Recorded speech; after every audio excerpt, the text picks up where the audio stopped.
Hi everyone, my name's John. I'm the owner and founder at 5x5, and we have the one, the only, the amazing Oliver, who heads up our traffic, driving lots of targeted traffic to websites. We are talking all things ChatGPT, and unless you've been living under a rock for the last sort of 8 or 9 months, I'm assuming everyone understands what that is, but maybe for someone who doesn't, what, Oliver, is ChatGPT? How would you describe that to someone? Yeah, so it's a very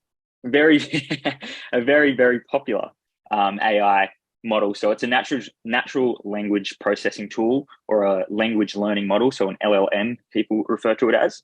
And basically, it's very human-like. You're able to converse with it, very human-like a chatbot. It's fastest growing app of all time. I actually think that's changed recently. I think Really? I think Threads, the new social media app, has just taken over that in the last few weeks. Okay. So either way, it's one of the Back fastest growing of all time, and it's trained to follow an instruction in a prompt and provide a detailed response. It's also free to use, but we're going to dive into both the free and the paid version today, so you can understand the differences as well. Yep. And we were chatting this morning, and Elon Musk says it's scarily good, and we're super close to a dangerously strong AI. And then he was saying he's actually released his own. He's diving into the AI game as well. Yeah.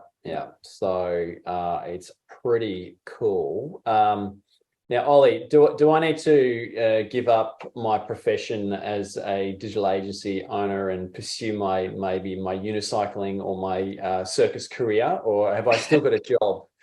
Yeah, it's definitely not the answer to everything, ChatGPT, but it does help you get a little bit closer.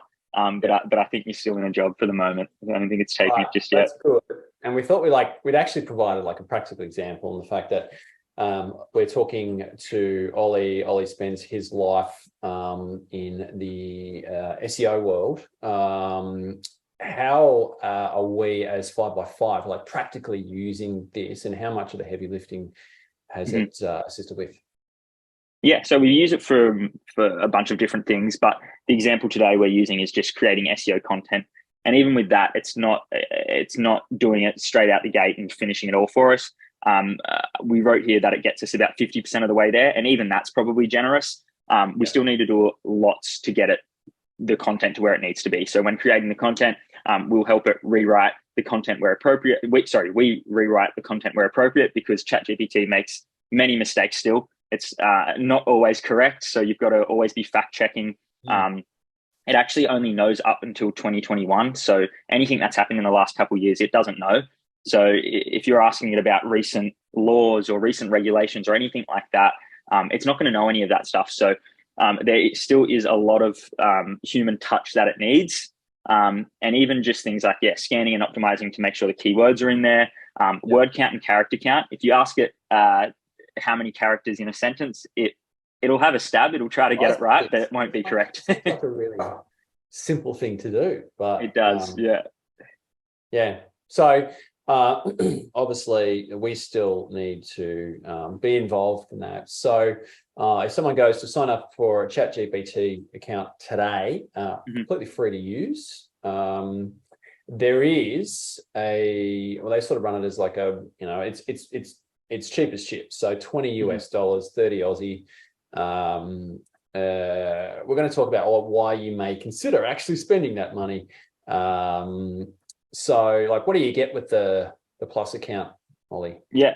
So the big discussion here is pretty much just ChatGPT 3.5 versus ChatGPT 4. So GPT 3.5 versus 4.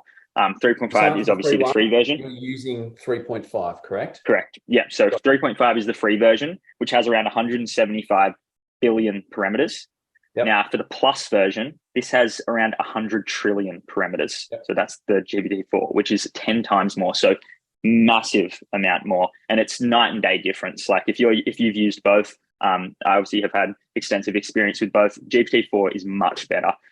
It's got way less errors. It's able to understand your prompts a lot better, and just it almost has more like creativity and initiative in the way you have your prompt, and then it's able to give a creative response as well. So in short, it's more reliable, creative, able to hand much more nuanced instructions, and also just a lot less errors. With GPT-4, you also get no wait times, increased accuracy, which we just went over, more nuanced response we went over. One thing is that you only get 25 messages per 3 hours. So you can't be in there just generating message after message after message. You do sort of need to span out the way you're using it. And it also is slightly slower in responding than 3.5, but it's a very, very small price to pay in the scheme of things. I was interested in your take on that, because you said, I actually like it being slow, because like 3.5, you put in a command and just goes, and it's the output, right? Whereas 4, it almost like it's thinking about it as it's doing it, right? Definitely. I think it's more efficient the way it does it slower, because otherwise like you said, it'll go pop it all out, and then you've got to like scroll back up and read what it said. Instead of with 4, it slowly types it out. You're able to see the way it's like thinking and understanding. I like it better, but some people may argue with that. Yep. And then with the Plus account, the paid account, you get access to plugins. So there's a whole bunch of like third-party websites and data sources. Examples of that are like Expedia, Kayak, OpenTable. So what you could do is through the actual prompt interface, put in a command and say, like, find me a vegan restaurant that has an availability for 7 p.m. on the Gold Coast this Friday. And it'll go and tap into the data source and maybe give you 3 options or whatever there. So that's the sort of integration that is sort of flowing out there into the world as well. Also, larger word limit. So just talk about this. Yeah, so you can, it just has a way bigger word limit. So basically, you can give it a lot longer form content. It can actually analyze like long documents as well. So I haven't used that side of it too much, but I know you can give it very long documents. It'll be able to read through it all and understand it. And it's a lot better from that perspective. So practical example, like a big, boring white paper or something like that. Ingest it, summarize it in 500 words in bullet points or something like that, right? And then also just ridiculously cheap for the value you get compared to other tools. So you sure? You only want $20 for this? Yeah. So before ChatGPT, there was a lot of other AI tools, and a lot of them we delved into as an organization, and they were quite expensive and just nowhere near as good. And now when the price came out for this, I think everyone was stunned. So very, very cheap. Yeah, cool. All right. So really, like, what we want to do today is provide an example of actually producing some quality content. And a big part of this is what we call priming or prompt engineering or tuning. It's got lots of different names. That's really where the skill in getting the best output is. So some things to consider here, like what is priming, to start off with? So first, just outlining. So if everyone uses ChatGPT the same way, you're all going to get similar outputs. The real difference is, the way you prime it or tune it prior to actually getting that desired output. So priming is a technique where you interact with the AI, like ChatGPT, and give it a number of iterations or statements, questions before prompting for the desired output. So you're giving it all this information before actually prompting for the desired output to guide it and just be a lot more in control, and then ultimately get better responses. And it's sort of like, crap in, crap out. So that's really where the magic comes in to play. And it, like you, when we were chatting about this, you gave a really great example around, you imagine like a new team member joining your organization, and they walk in the door on day one, and they've probably got an idea about the business and done a little bit of research and whatever. But you still need to onboard them. You still need to get them up to speed. Say, like, here's our train them, and here's the standard operating procedure, and here's all the stuff that you need to know. Here's our brand style guide. Here's our tone of voice. Here's how you communicate with clients.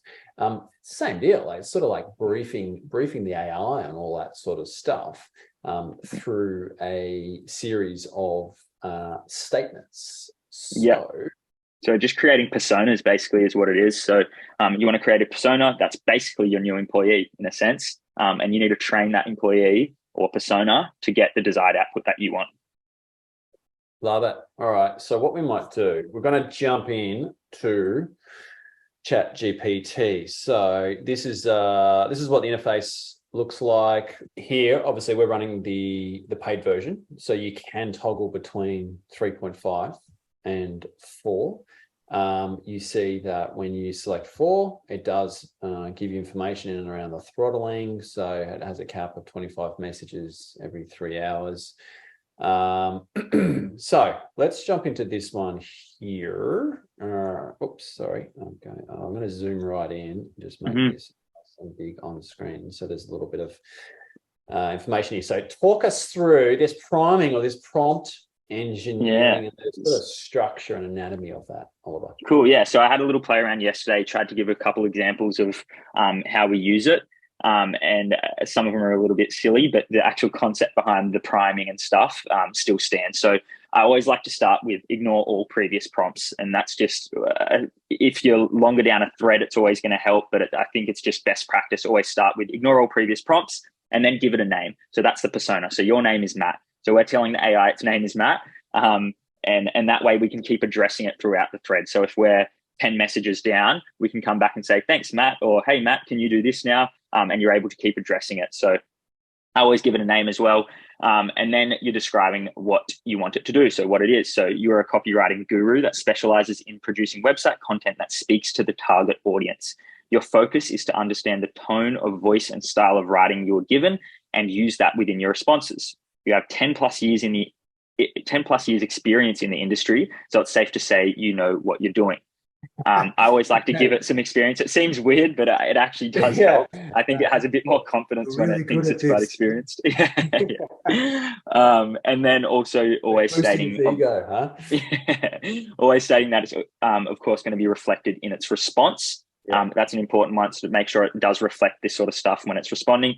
And then that last line, acknowledge this with yes and stay idle. That's basically just, I don't want to wait for it to have to spit out how it knows about copywriting. I know it's going to work, so I just do that, and then I can go straight into the next message. But you don't always need that if you want it to see how it learns it. So now I'll address the AI or the persona. So I say, hey, Matt, I now want you to understand who you'll be writing for. The brand is called Skittles. So this is just, I got all this information, the snippet about Skittles from Wiki. I pasted in there. So Skittles, multicolored candies, blah, blah, blah. The following explains their tone of voice and style of writing. So Skittles have a very unique style of writing. They push the boundaries of strangeness and fun with their tone and brand voice. They have the classic tagline, taste the rainbow, which should be used throughout the content. All of this will be reflected in your responses. So now we've given it this, it's going to really try to push the boundaries of strangeness. And you'll notice that within the next few messages. So you can see there it's understood. It says, absolutely, I understand the vibrant, eccentric, and fun voice of Skittles. Their Taste of the Rainbow slogan will be a colorful thread woven throughout the content. So it's almost starting to do it already. Let's sprinkle some Skittles magic into our words. So now what I did was I just gave it a very basic prompt of something as silly as I could think, random as I could think. So if you gave it this prompt without any of the previous prompts, so without any of the priming, you'd get a completely different answer, obviously. But this is just showing you how, with the priming, it really tries to hit the information that you've given it. So it'll really try to hit those goals. So I said, can you now write a 200-word article on why pigs, or on pigs being able to fly? Did you want to talk through some of this, John? I guess, and then, we without sort of reading it word for word, it's interesting copy, and picture it if you dare, pigs spreading wings and embracing the open skies in a ballet of the bizarre. And you'll notice it keeps trying to say taste the rainbow in there as well, because we told them that's the tagline. So it'll keep saying things like, they're not just flying, they're tasting the rainbow. And they're tasting the rainbow. It answers that question we gave. It's very much reflected on the priming we did prior. Yep. Now, so you sort of spoke about like giving it a persona. For people that maybe haven't used ChatGPT before, the real power comes in the memory of each of these specific commands throughout the thread. So it's not as if you need to then, so say that you're happy with the article, you want to go and create a second article or whatever. Like you don't need to go back and re-enter all this information. It's all there. It's remembered. Yeah, exactly. So instead of starting a new thread every time you want to work on an article, if you set up a persona and you like that persona and you want to keep using that one, just keep it in the same thread, keep having iterations of it, keep giving it more information, stuff like that. And then each time you go in to get a new article, you can go up and you can actually edit the message, and then you can get it, rewrite it again. And that way it'll just start again. So if you go up, John, maybe you want to, I'll get there. So you can change what the article is about. Article on the impact to your oral health, which is like completely different by eating too many Skittles. And so now you'll see it'll have that same sort of tone of voice throughout. It's actually given it a title and everything. There you go. And you might notice, so you might love that this time it did give a title. So now when you go back to your iteration up there, you might say, make sure you give it a title, or make sure, or you didn't like the title. So next time you'll go, don't try to give it a title because you don't like the way the persona's doing it. So it's basically just like having that another employee there. And then you can toggle between these different threads there. And it's just like, so you give a command, you get an output, you're like, yeah, it's okay. I wonder what would happen if we try this or try that or whatever. And that's really when engineering comes into play. For sure. And Rob's asked, how do you make it clear that a message is priming versus an instruction to write?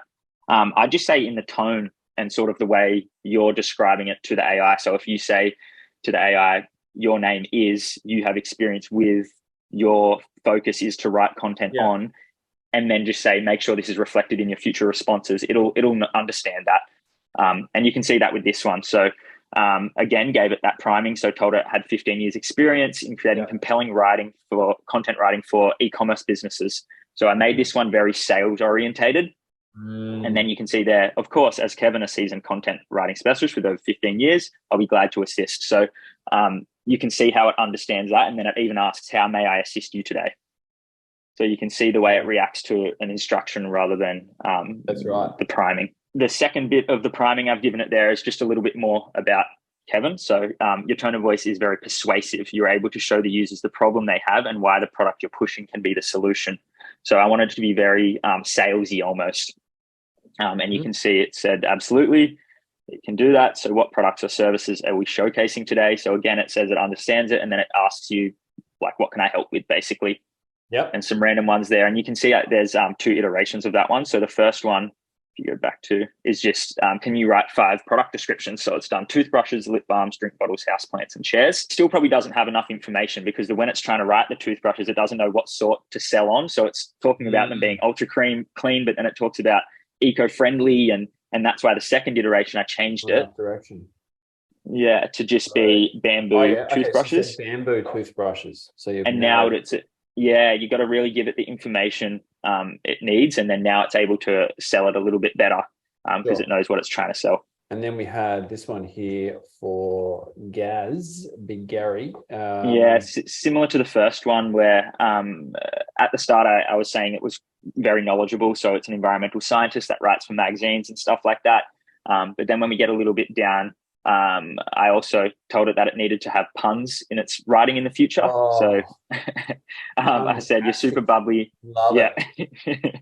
And then you'll notice that even in, again, its response saying it understands my prompts, it's already trying to do it. So it says it's tremendous to meet you. And now if you give it any articles to write, it'll keep trying to do those puns, and it'll just keep trying to do it. So obviously not many of you are going to use the pun side of things, but you can see how it understands the prompts. So if you give it your tone of voice, if you give it your brand style guidelines and everything like that, it'll use that throughout the copy. Could there be a suggested list of pre-framing, prompts, priming? There are so many resources out there on the internet. Like literally just go to YouTube and go ChatGPT priming prompts. This is a whole science, and this is really then, like, I guess the point we're trying to make is, the AI is able to do a lot of the heavy lifting. Really, where the science comes into play is like, how do I effectively brief someone? And that's similar to what Catherine said. It's like briefing a VA, right? If you're giving in clear instructions, you're going to get good mixed results from an output perspective. So, anything else to add to that, Ollie? No, that's just it's only the tip of the iceberg, and I think I'll touch on this later in the webinar. But like, we're only showing very few sort of niche examples, but you can. We're just trying to show how the AI understands and how you can prime it. So try it with a bunch of different examples and different documentation and stuff, and you'll notice it will learn those things, and it will be able to include those in its responses. One of the most, so obviously, like creating content for websites, one of the questions we get like literally every day is, can I use this content and will I be penalized by Google, which is still very relevant for driving traffic to websites. How do you answer that, Ollie? Yeah, and I'm sure this is on everyone's minds. Everyone's always asking it, but basically, I always bring it back to if the content is good, if it's putting the people first, if it's helpful content as per Google's guidelines, it doesn't matter where it came from. It all comes back to the quality of the content and if it's helpful content. So it doesn't matter if your neighbor wrote it, if your little brother wrote it. It doesn't matter who wrote it, as long as it's good content. And that's why priming the AI and then still going over it after it's had a response and still iterating it to make sure it's perfect is the way to do it. Yeah. Talk about fact checking, and I was telling you a story this morning. I was out of the States. A lawyer, I think it was a defense lawyer, who was heavily relying on ChatGPT for the defense of his client, presented a whole bunch of arguments, and then cited all these different cases that sort of backed up those arguments. It just turned out that ChatGPT had completely made up these different references and cases that he was citing. The judge sort of went away and like started, researching this and found out like they didn't exist at all. So a big part of that is GPT will convincingly present information that is just factually incorrect. Yeah, and that's right. That's why you still got to know what you're sort of prompting it about, because if it starts to spit out stuff that's incorrect, you need to be able to catch that before you take it into court like that poor defense lawyer did. Rob's asked, can you use an audio input like audio from a video to prompt to get the right style? I guess so. Yeah, like I don't know if you can actually give it an audio file, but you'd be able to find like free transcript sort of tools online and just give it that and then just copy that. Yeah, definitely. My parting shots and key takeaways were like, pay for the pro. Like, it's literally like the value you get for that $30 Australian investment is just insane and disproportionate.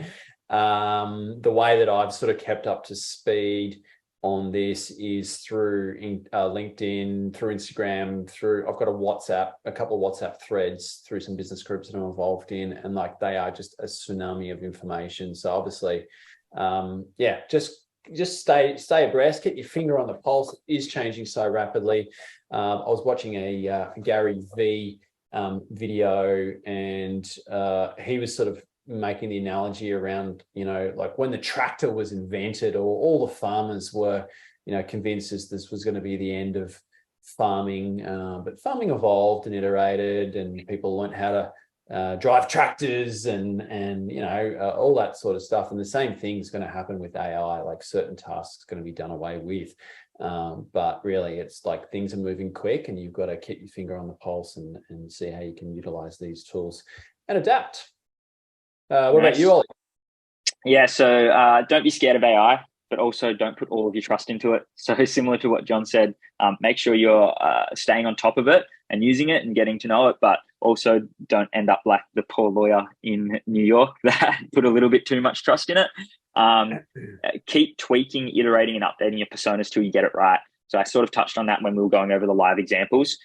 Make sure you keep going through and tweaking it and adding little bits of information here and there, and notice the way it responds. And then you can use that to then tweak your priming again. So just keep changing it until you get it right. And then the last bit, which I touched on, this is only the tip of the iceberg. So we can only cover so much in a quick lunch and learn, but hopefully we taught the basic understanding of how it learns the prompts, because there's so much more you can do with the tool, and so much more you can do with priming as well. Oh, there's a few more comments in here. Confused with ChatGPT being a large language model and use of tokens, but people seem to use it for searching. Yeah, so I guess and that's why I don't know. I'm sure you have a view on this as well, Ollie. But that's why Google is still so relevant in the fact that it hasn't replaced the search engine. Is what's your take on that? And where do you we did a webinar on this a couple of months ago. Yeah. We touched on this a bit, and I'd agree with you. Yeah, it's never going to replace a search engine. And although it's a large language model, it still is able to scan the internet and give answers and stuff like that. But yeah, it's never going to replace a search engine. Have you used Bing AI tool? How does it compare? Have you played around much with the Bing AI? Yeah, tool? I have. I don't love it. I think ChatGPT just overtakes it. The other one I use is called Bard, and that one's by Google. And the only reason I use that in addition to Chat is because Bard actually has the up-to-date information, but I don't think it has as good sort of understanding of prompts as ChatGPT does. So Bard is a good one, and that one's by Google. It knows up-to-date information. It can tell you what happened pretty much last week. But Bing AI, it's okay, but I still prefer GPT. Yeah. What will businesses be using AI for next year? Some other interesting use cases that I saw were around live coaching. So you're in the sales and sort of marketing space. The use case was to actually use it as a sales coach. So it's you obviously got to set the priming up and set the scene and say you're a sales person or sales manager of 30 plus years. I want you to actively coach me on the subtle art of being able to sell, and obviously you got to give it good parameters. Same deal from a relationship coaching perspective. So I sort of see that growth in the coaching and even the professional development side of things. You got any other sort of interesting use cases out there, Ollie? For AI within businesses? Yeah, just AI in general. Yeah. Next 12 months. I think it's just moving so fast that in the next 12 months, I don't think we'll even know sort of what we can use it for. So the opportunities are endless, and I think we'll see a lot more unravel over the next 12 months. In terms of our next catch up, so we've been running these sort of lunch and learns and been pretty consistent over the last 2 years, and off the back of that, it's actually enabled us to build quite a sizable email list, just in terms of partnering with other people for events. So I will be catching up with our amazing Gabrielle Arms, who is the engine room owner in our marketing department, and she is ultimately responsible for marketing 5x5. So she sort of helps behind the scenes here, just from the different mechanics of the strategy and then the implementation. So I'll be picking her brain in and around email marketing, which is still really relevant and still has a massive cut through. So that is on Thursday the 31st, 12 noon. We'll get an email out on that one. Otherwise, I just want to say a massive thanks to yourself, Ollie. Thank you. Mate, keep fighting the good fight. Keep driving that traffic. We'll do. Yeah, and if anyone has any other questions about this sort of stuff, feel free to shoot it through. I'm more than happy to help after the webinar's over. Thanks everyone for taking the time today. Appreciate it.